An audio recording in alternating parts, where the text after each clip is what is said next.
Bom, Anselmo, eu também vejo muito preconceito e eu vejo uma questão que está acontecendo hoje, que as pessoas não estão conseguindo diferenciar opinião e discurso de ódio.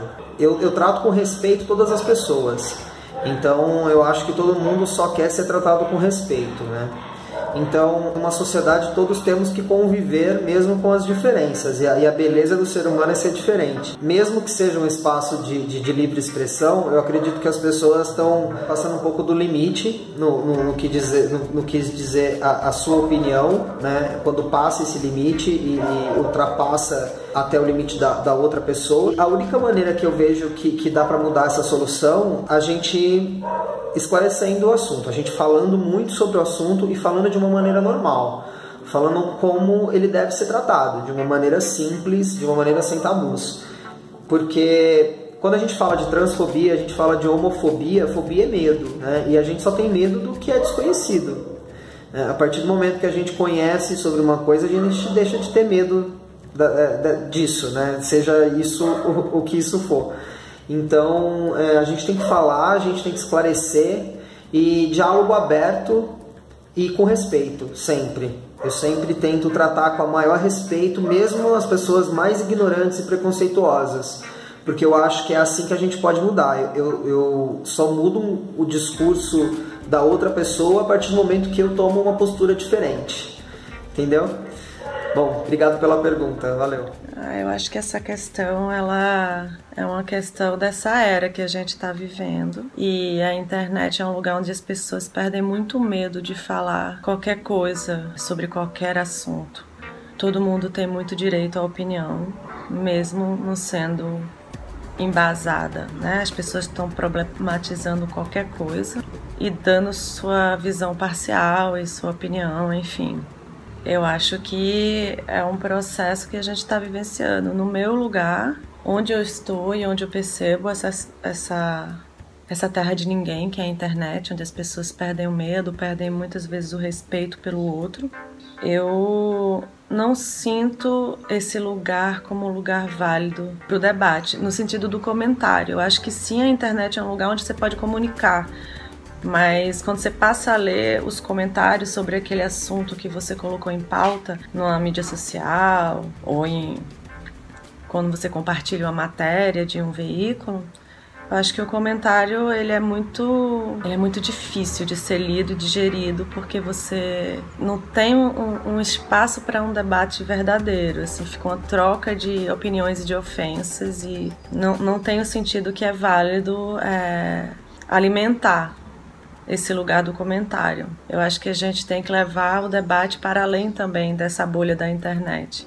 né? Para pessoas, para seres humanos reais. E muitas vezes você leva para esse outro lugar e consegue tocar ou dialogar com uma dessas pessoas que na internet está se colocando com uma visão muito fechada, ou enfim. Eu não entendo ainda hoje, em 2017, esse lugar como um lugar válido para o debate, esse lugar do comentário de uma postagem de mídia social. Mas eu acho que devagarinho a gente vai andando. Eu acho que os veículos têm que aprender a tratar dessas questões com respeito, sem sensacionalismo, trazendo para a pauta questões com seriedade. E a partir daí eu acho que a gente vai ver uma transformação mais para frente, para o bem ou para o mal.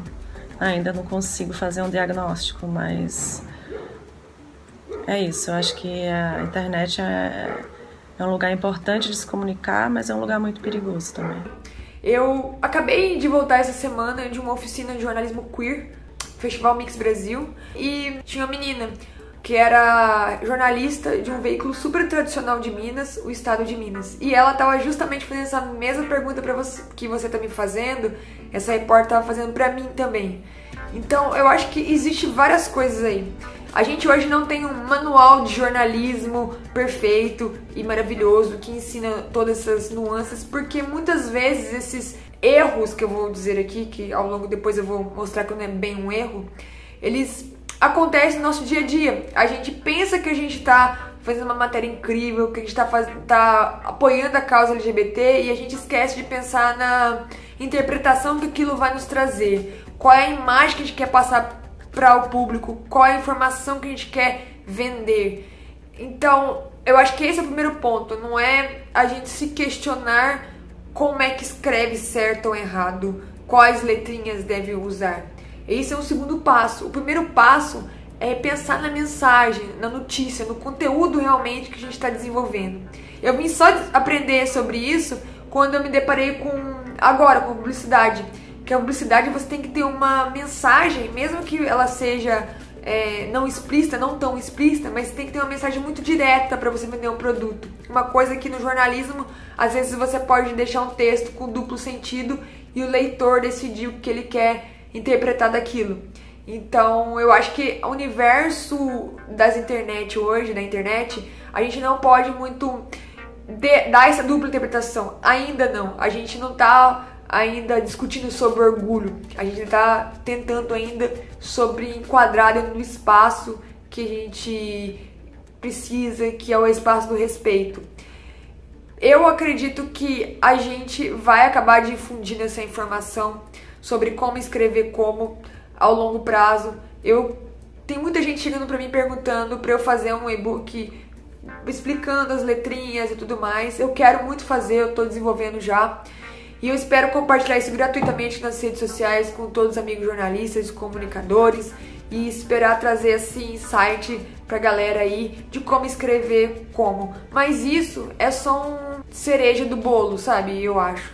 Porque a partir do momento que você sabe escrever, é a mesma coisa que você sabe a diferença entre pedrinha e pedrão, sabe? Você acaba entendendo a diferença entre um e o outro.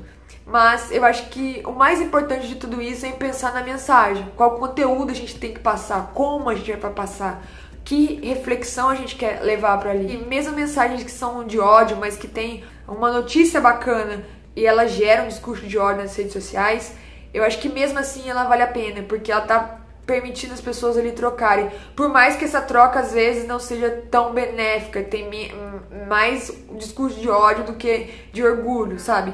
Mas mesmo assim, a gente vive uma sociedade democrática. Então a gente também tem que tocar nesses assuntos, senão a gente nunca vai conversar sobre isso. Por mais preconceituoso que o nosso país esteja passando e vivendo agora.